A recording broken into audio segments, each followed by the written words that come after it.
And so our seventh gospel value, Father, is the gospel value of justice.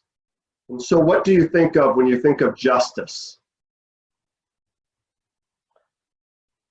Well, I think fundamentally justice is giving to each person their fair share of the pie of this world, so that everyone gets what is theirs based on human dignity, based on their fundamental needs. We have, the world has, I think, in this time of COVID-19, come to a realization that we simply cannot tolerate great divisions of wealth in our world community. We're seeing people whose means of defense in various countries against this virus are very limited, and we're recognizing that their suffering affects us in very tangible ways. We have a responsibility to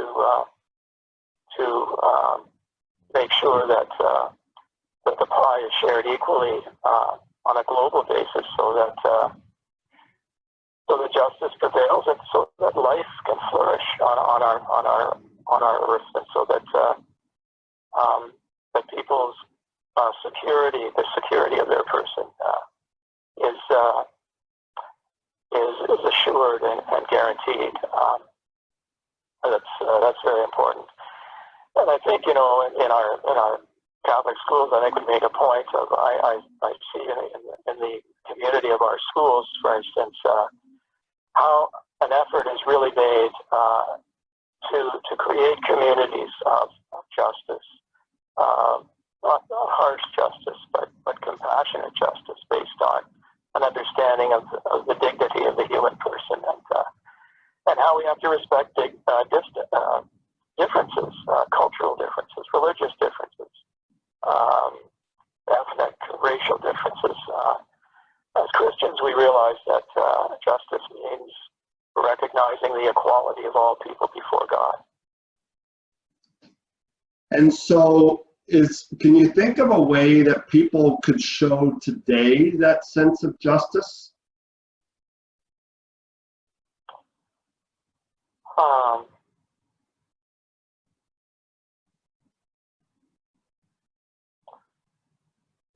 Well,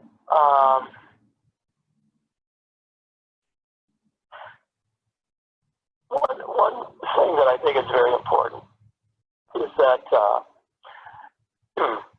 I think everyone has a right to be heard. Doesn't really mean that we have to act on what they say or agree with what they say or acquiesce to their requests or whatever. But it does mean that everybody has a right to be heard. Everybody has a particular perspective on life, on issues, and they have the right to be heard. And especially if they're speaking with a good conscience and in a way that is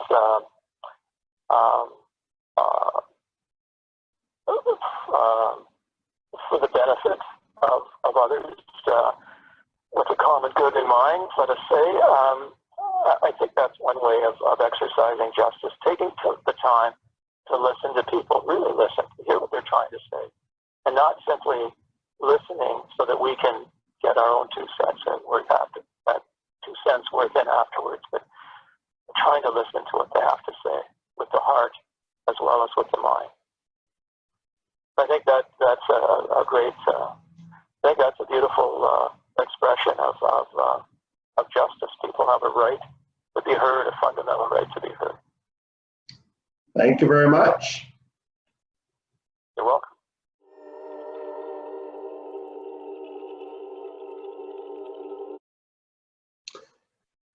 And so our last gospel value is the stewardship for creation. And so, Father, What do you think of when you think of stewardship for creation?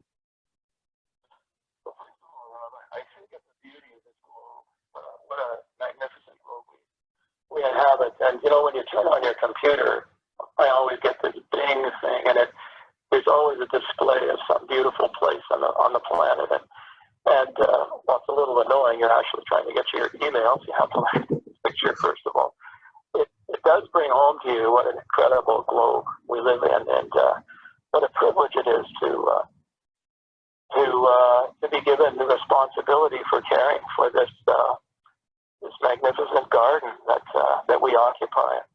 But we forget that it's a garden, and we forget that we're the caretakers sometimes, and so very often, you know, we don't treat it very well, and it's to our own detriment.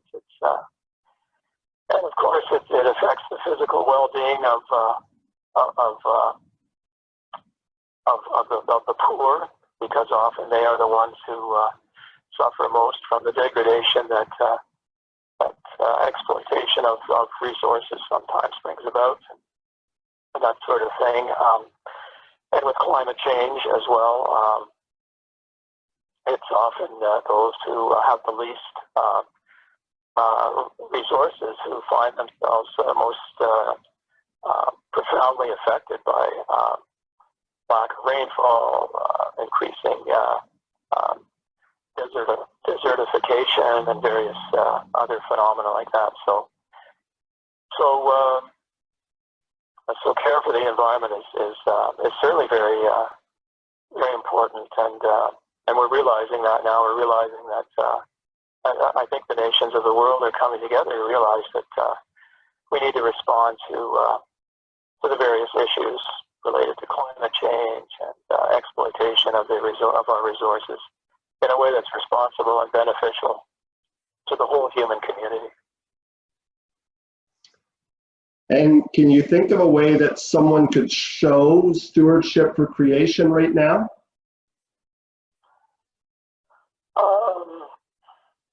Well, I would, there are ways we can,